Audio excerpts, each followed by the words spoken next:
YouTube, welcome back to my channel, and if this is your very first time, welcome. I'm Bonnie, Old Souled Mermaid, and today we are going to be taking another look at my collection. So I've been covering my deck collection for 2020. I've done a couple of videos already, and I'm kind of separating them in categories so that we're not here for 3 hours. So today we're going to be looking at my LLewellyn decks, my decks published by LLewellyn.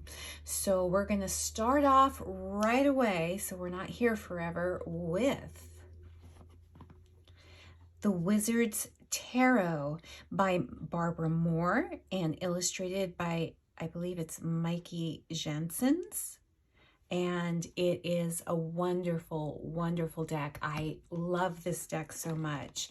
As you can see, it's in the beautiful, beautiful big box setup that LLewellyn has, with the clamshell magnetic closure, the beautiful, beautiful book,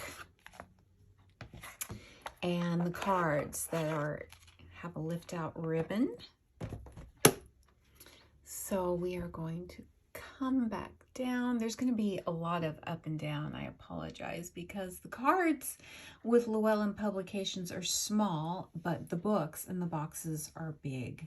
So I'm sure many of you are familiar with this deck, and these are the gorgeous backs, traditional LLewellyn, cardstock that they're using with a semi-gloss. It's a beautiful, beautiful deck. I used this deck quite a bit when I got it and worked with the book. The book is fantastic. Of course it is. It's by Barbara Moore. But this deck, usually I'm not a proponent of fantasy type art.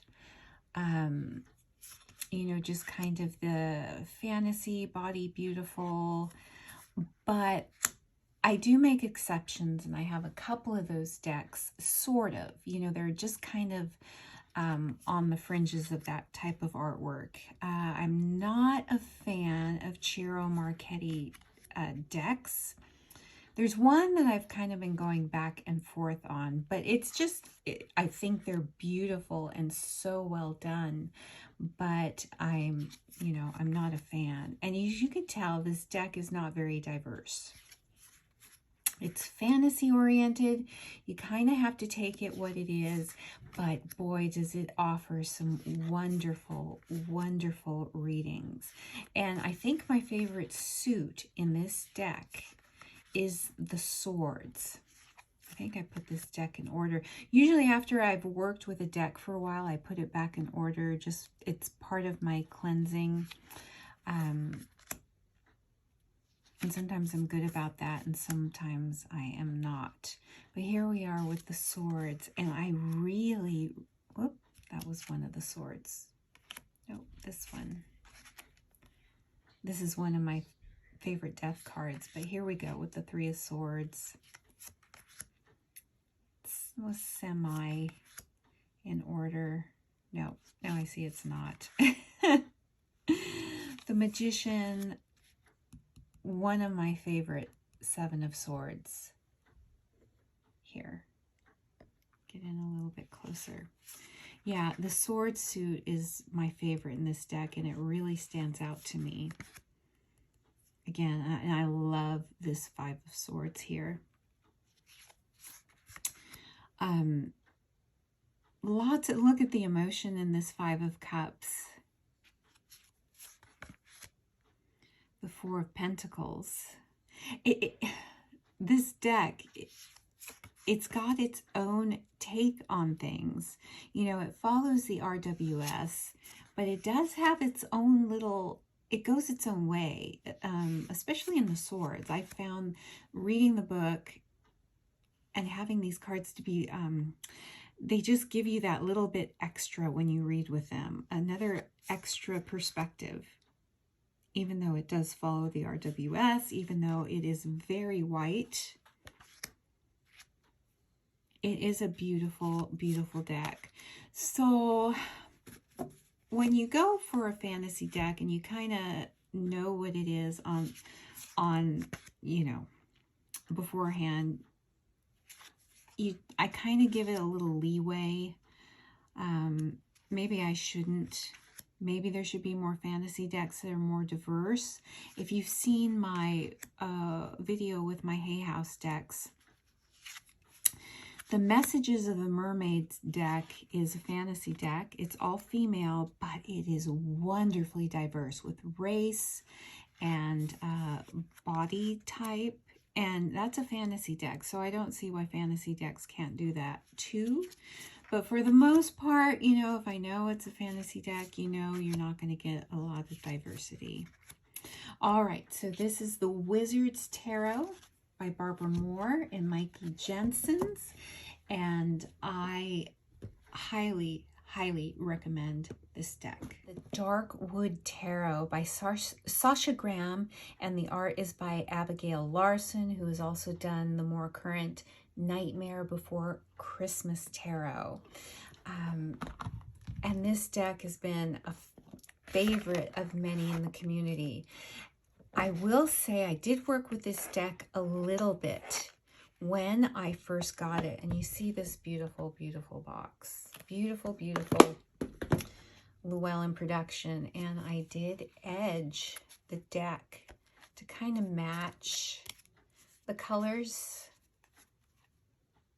Thought that turned out pretty well. And I'm going to zoom in just a little bit. Now this deck, I used it a little bit, kind of flipping through the book, and I didn't really do a deep dive like I try to do when I get a new deck. And I think it's because I got some other decks that took my attention away from this. So I flipped through the book while I was doing some readings with this deck. Yeah, this deck is in order. But I didn't get the super bond that I did with the Wizard's Tarot. And I think because I got the Wizard's Tarot first, I was more inclined to work with that over this. Because they are fantasy.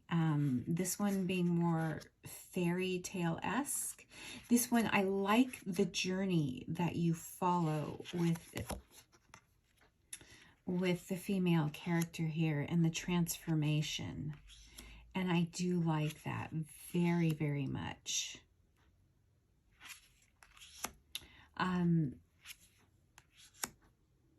Kind of comic book fantasy illustration. So you're not going to get, of course, there's, you're not going to get, this is very Lady Godiva. You're not going to get the diversity here or body diversity in this deck. You're just not. But you, again, you kind of go into this expecting that because it's following this one character for the most part. And then you've got mythical, you know, this troll creature and these gargoyles and whatnot. So this is a deck I meant to use it around Halloween time. And there were other things that took me away from it again. Not to say that I don't want this in my deck. I plan to work with it and deep dive with it. I know it's a favorite of a couple of people I follow on Instagram. And they do wonderful readings with it. So it's something that's not going to leave my collection. I just need to deep dive with this deck more. And if you notice, if you have the Nightmare Before Christmas, it also has this style, like this border that's kind of part of the imagery, but it lightly frames it. I think it cuts into it a little bit. It's not really bad, but I would have preferred not having it. That's just my personal preference. It's not a deal breaker by any means. So this is the Darkwood Tarot by Sasha Graham with art by Abigail Larson. And it's a beautiful, beautiful deck and one that I really, really want to deep dive. Do a deep dive with this in the coming year. Next, we have the Mermaid Tarot by Lisa Robertson, illustrated by Julie Dillon. This has been out for a while. Many people I know by now have obtained the deck, have gotten rid of the deck. I know some people, and again, look at the mermaid scales. If you are new and you're new to tarot, I'm showing you this. And one thing I should have been showing you is the wonderful colored illustrations in these LLewellyn books. And it's one of the great things about LLewellyn releases is you get all this material, which is especially great if you're a beginner. So you can take these books to bed with you, and you don't really need, you know, to take your cards and have them spill all over your bed and on the floor. You just need the book. You just need the book. And they're gorgeous for that. And I'm sorry I didn't show it, but the Darkwood and the Wizard's Tarot have this kind of book as well. Now, some people, as I was mentioning, have not bonded or do not jive with the Disney-esque illustrations. I find that I do. I love Disney, but I find that this deck has great depth to it, and it's because I'm a water sign and all the watery images in this has resonated big time with me. I get powerful readings with this deck. Used it for months when I first got it, and it was like the only deck I used for quite some time. I got it early in my tarot journey because it was a mermaid deck, and I love my mermaids. But one thing that this does, you know, obviously it's fantasy. It does try to have some diversity in some of the images. You know, there's a lot of body beautiful, but there is a little bit of diversity as far as skin color. I'm not going to really say race because, you know, it's mermaids, so I don't know if they have races. But you can see, this is one of my favorite lovers card. But you see, there is difference in skin color depicted, but albeit, you know, it's still a very fantasy deck. And look at this Empress. Look at this. So as far as a fantasy deck showing a little bit of diversity, I think it's great. But powerful, powerful readings I get from this deck. In fact, I'm flipping through this and it's making me want to pull this out again, even though I have some new decks that I'm working with. This is like, to me, this deck is a warm hug for me. This deck is a great all-around reader. There's great depth and great emotion. Surprisingly, for it being a fantasy deck, very fantasy deck, but I think it's precious. I think the artwork is beautiful. It just gives me all the feels. I'll use that phrase. And I do think this King of Cups is pretty hunky. But there's, I don't know what it is with this deck. I love it. I just love it. And you can kind of get, like this Four of Wands right here, the diversity in the couple. He's of one species, kind of a merfolk, and she's got legs, so human. And there's something about that that's so sweet, even though it's a fantasy realm. Love the energy in this Five of Wands. So again, the Mermaid Tarot, it's not new to a lot of you, but this is my warm hug deck. I love it. It will always be a favorite. It will always be in my collection. I will never, ever part with this deck. Next, we have the Otherkin Tarot by Cielo Thompson. Again, big and beautiful box. Very minimalistic watercolor. And some people have a problem with a lot of white space with decks. I do not. I find that they're a good palette cleanser. And again, here's the book. It's not a hugely colorful deck, but like I said, you've got some beautiful watercolored art. And you do get a card. It's about the full size of a card here. So again, you can take this to bed and you don't need to bring your deck of cards with you. Now, this deck is very fantasy. And again, this is a deck that I worked with quite a bit early in my tarot journey. I haven't worked with it for quite some time. And one of the wonderful things about getting these decks out is just getting me reacquainted and wanting to work with these decks again. Because I think this deck is beautiful, and Ciolo's other deck, the Line Strider Tarot, is one that I want to get. I haven't gotten it yet. I would love to get it.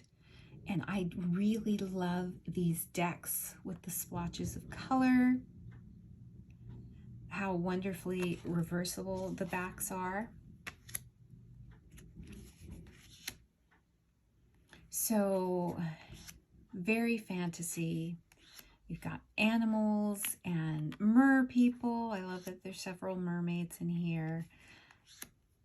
So you don't have to worry about leaving anybody out as far as neglecting to show gender and race and whatnot. You've got species in here. But I really, really loved this deck when I worked with it. And again, I'm looking at it and I'm going, oh man, I need to work with this deck again. And I worked with it with the book. And I know some people have had trouble bonding with this deck. And I will say it wasn't love at first read. It took a little bit of work, and I was wondering, you know, I put it away for a while and then I got it out again, and it was I believe the second time, and I got this just a little bit after I got my Mermaid Tarot. It wasn't like an easy bond like the Mermaid Tarot was. I love the Six of Cups, but once I did and I put a little work, it was well worth it. I love this Eight of Cups. It's calming, it's palette cleansing, it delivers hard messages in, again, I'm going to use the word hug, and that's what it does for me and for some people that I've read with this deck. So that is The Otherkin Tarot by Ciolo Thompson. I really want to get her Line Strider. Yeah, I don't have that in my collection yet. For shame, for shame. Next on the list is the Anna K Tarot. Now, this is the mass market version by LLewellyn. This was published originally as an indie deck by Anna K, and I do have that, but I'm not bringing it out because that's the indie version. This is the LLewellyn version. And the one thing, this doesn't have the nice clamshell magnetic closure box. It's kind of more flimsy, and that's kind of a downside, but I do like the layout of the mass market book a little bit better than the indie book. And the cards are bigger. Some people have chopped off, I've seen them chop off the borders of this deck, but I have not. Oops. There we go. Looking at the book, it is a nice size book. It's not too big. You don't get full color pictures like some of it in the other LLewellyn books, but you do get a full size picture. It's not colored, it's black and white, so you could still just take this to bed. There's a place for notes. I have a full side-by-side comparison on my channel of showing the indie and this version. But I do like having this bigger version of this book as opposed to the longer one in the indie version. Again, another warm hug deck. This was one of my, well, the indie version of this deck was one of my early indie deck purchases. I love, this is one of my favorite Eight of Swords cards ever. And this is how, you know, I tend to read the Eight of Swords. Oh, I have to show you, I did edge it in black. Turned out pretty good. This is a glossy cardstock. It's a good size. I think it's a little bit shorter than standard tarot, but wider, which I like. You get, and these are the backs. You can appreciate the imagery. Some people have funny reactions to the funny expressions. I think they're very emotive, the faces on these characters. This follows the RWS system, and I find that if you don't jive with the RWS system, this is a great deck to get in its stead, because the symbology has been, you know, stripped down, but you still get the full meaning of the card in the RWS system. It just takes some of the esoteric, you know, out of it. I love the expressions. It's kind of, this little figure is kind of funny because it's kind of disproportionate, you know, the body parts, but look at that. Again, this is another one of my warm hug decks. This one I will read for myself. I will read for people. Actually, my son quite likes this deck when I read for him. This one and the Sacerobito and the Deviant Moon are his decks.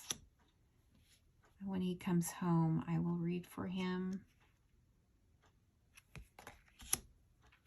This is well known to many, many people. It's been out for a while, and this is another, my favorite Ten of Swords. Yeah, I was down, but I'm not out.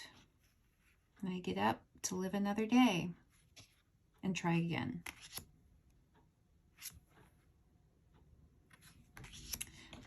All right, so this is the Untitled Tarot. If you're a beginner watching this video, I would highly recommend this for a beginner. The book is good. It follows the RWS. If that's a system you're learning on or want to follow, and you know, the RWS isn't, the imagery isn't quite doing it for you, there's so much more expression and emotion that this lends great to if you are an intuitive reader, or that's the way you want to go as far as, you know, your reading style. This offers so much. Okay, I'm going to stop my gush. That is the Untitled Tarot. Next on the agenda, we have The Everyday Witch by Elizabeth Alba and Deborah Blake. Elizabeth Alba did the art, Deborah Blake did the text, the book. Everybody's favorite. Everybody knows this deck, so we won't spend a lot of time with this. I love this deck so much, but I still haven't gotten around to edging it. It's something I want to do.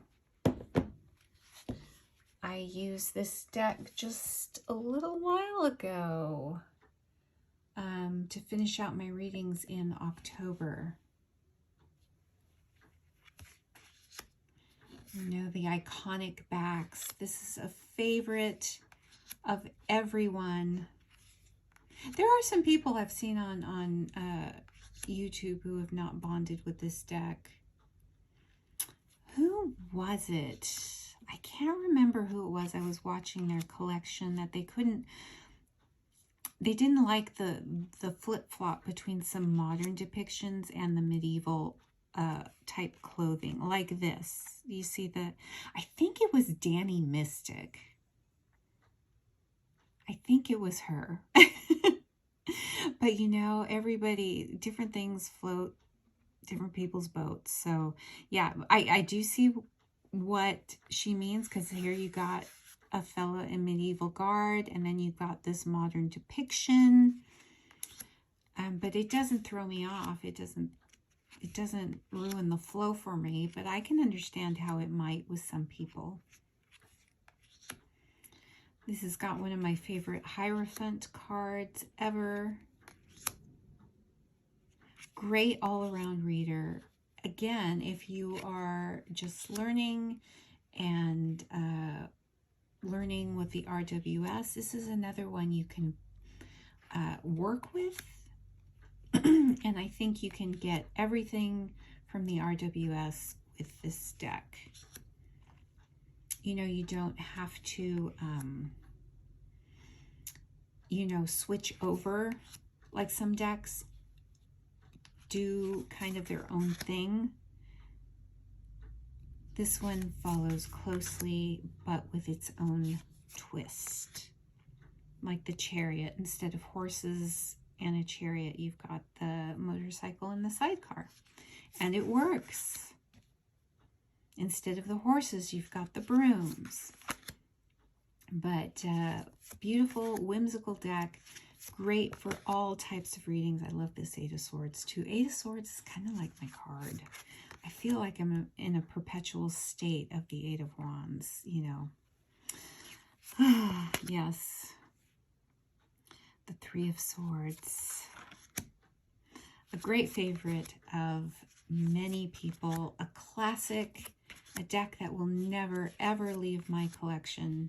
And that is the Everyday Witch Tarot by Deborah Blake and Elizabeth Alba. And while we're on the Everyday Witch, I have to show you the little teeny tiny cute mini version. And now, if you've seen my unboxing of my spreadboard by Jamie Sawyer, I don't have any of her tarot tiles yet, but there is a space for those on the board, and this is perfect too. Fits perfectly in those spaces. And you can see the backs are the same. I think this is only $11 or $12. If you're not sure about this deck, you can get the pocket version for a fraction of the cost. Of course, you don't get the nice, you don't get a book with this. Here you go. This is my favorite Hierophant card. One of my favorite Hierophant cards. But you just get all the goodness in a mini package. So good things come in small packages. If you want a portable deck, this is highly portable. I like how LLewellyn has put some of their decks. I think you can get the Line Strider in a mini. The classic LLewellyn in a mini. Yeah, it's really nice to have. All right, next we have the only Oracle deck, I think, in this video. And since we're still on talking about the Everyday Witch and Deborah Blake and Elizabeth Alba, this is the Everyday Witch Oracle. Now, this is not in one of the, you know, the big boxes. It's a lift top box, has some cutouts, but the cards are bigger than the tarot cards. You get a nice book, but it does not have the pictures in it. So if you're studying with the book, you will need to take your cards. The other thing I know that people have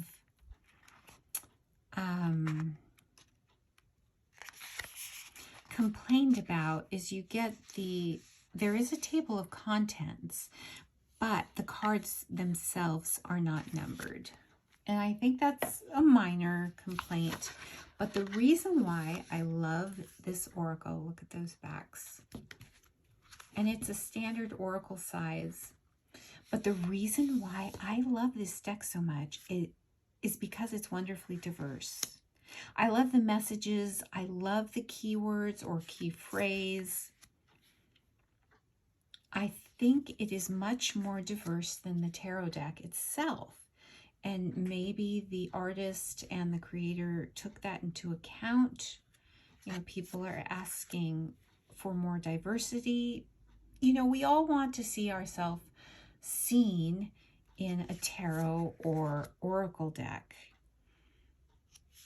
Whether, you know, to have our gender included, our body types, our skin color, for me, it's age. And that's one thing I don't see a lot of, but we are getting better with the gender and skin color, and I love this. Tears of joy and sadness. I love this deck, and I find where Everyday Witch kind of missed out, but I kind of forgive it because it's, yeah, a fantasy deck. I'm a little bit more forgiving for those. I like that there is some age shown in this deck. There's a couple of cards that do show mature women. And this is definitely a favorite of mine. I love to use this with the Everyday Witch Tarot, but there's a couple of other decks I use it with too. I love the vibrance of color and the energy. And I just think it's a fantastic oracle deck. I know that some people haven't bonded with it. I mean, look at this. Give into passion. And this card, yes, Earth Magic. We need more of this. So that is the Everyday Witch Oracle, which I love, love, love. One of my favorite oracles in my collection for all the reasons I mentioned. Down to the last two decks. This is the Raven's Prophecy Tarot by Maggie Stiefvater. And this is, that's a very strong magnetic closure. A favorite of many, many people, myself included. This deck, you guys. This deck, very minimalistic on the inside. This book does have images, but they are not, you know, huge images. At least they're bigger than thumbnail, but there is no color. But it's still, you can see the images well enough that you don't need to bring your cards to bed. This deck is a wonderful deck for shadow work, and this was my shadow work deck for quite a while. And truth be told, I haven't used it in a while, and that's the tragedy of having, you know, getting other decks. As you can see, I have not trimmed the orange borders. They do not bother me, and I do not trust myself with trimming. I can say now that I will never trim a deck myself. I just won't. Even if I want to. But, you know, I haven't had a deck where the borders bother me so much that I feel like I'm just itching to trim them.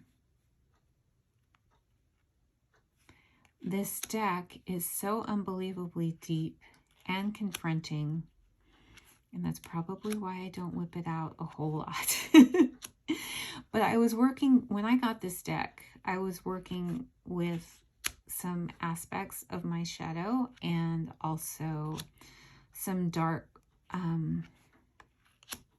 aspects of my ancestry. And it's kind of hard to talk about that. But this deck was kind of helping me navigate through some of the tough questions, and it gave me some tough answers as well. And I had a profound epiphany using this deck. Kind of personal, not going to share a lot of it here, but I really haven't been able to bring it out since then, since I was working with it for quite a while. I cleansed the hell out of this deck. I put it back in order, and it's been a while since I've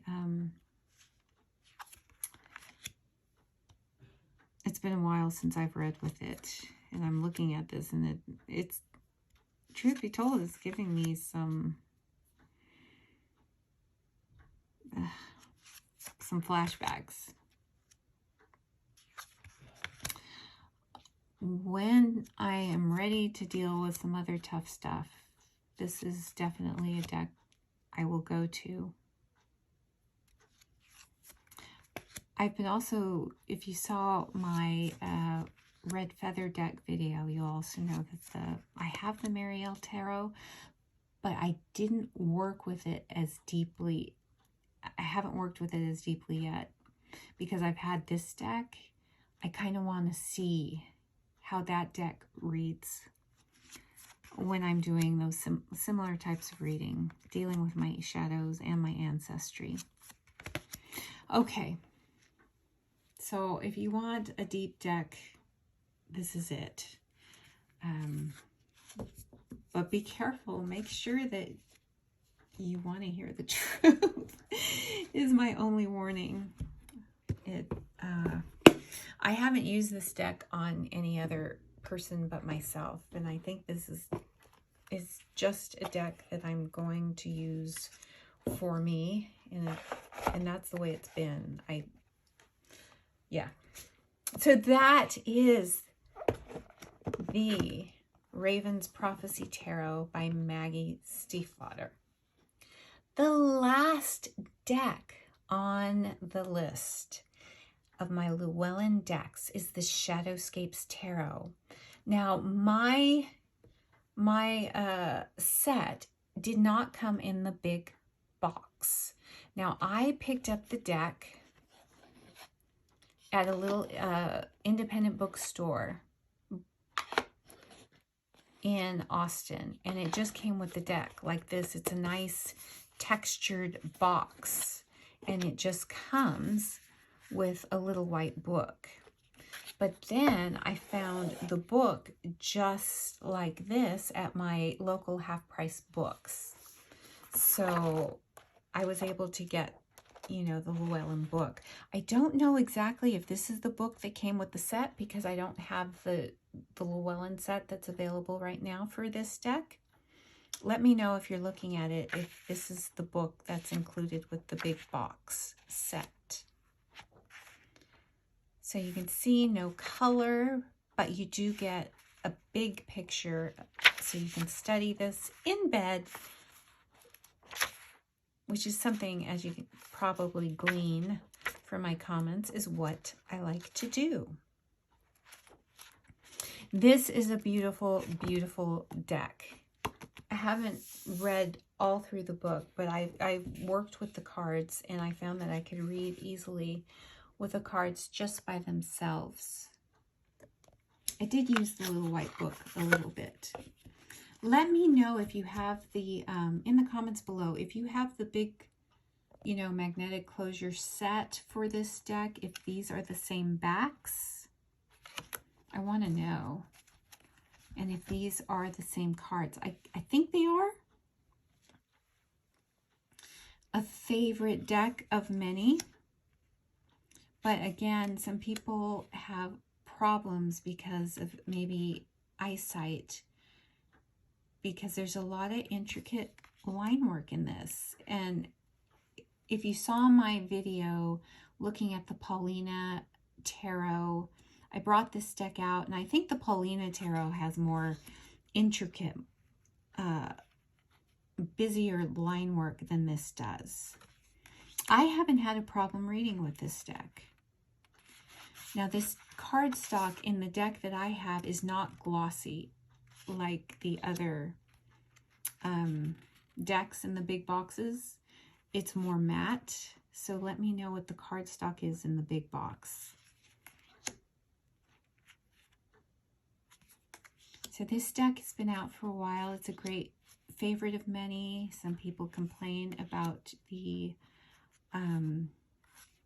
the busyness. They wish the cards were bigger, and I will go with that. I do wish that the cards were bigger, because the artwork is glorious. I haven't read with this, and like I always do, I read with my decks a lot when I first get them, and then I put them away because I'm always, you know, there are decks coming into my collection that I want to work with. And when I get a deck, I work with it for a while to see how it reads. Now, this one for me was very neutral.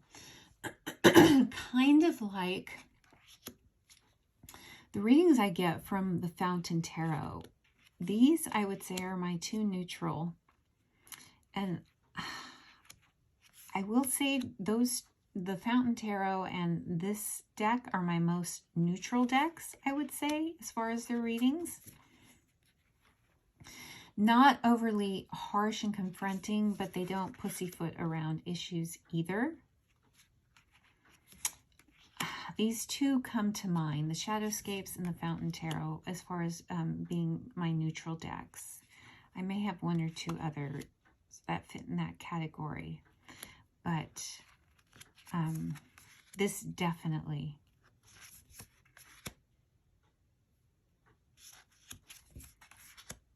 And as you can see,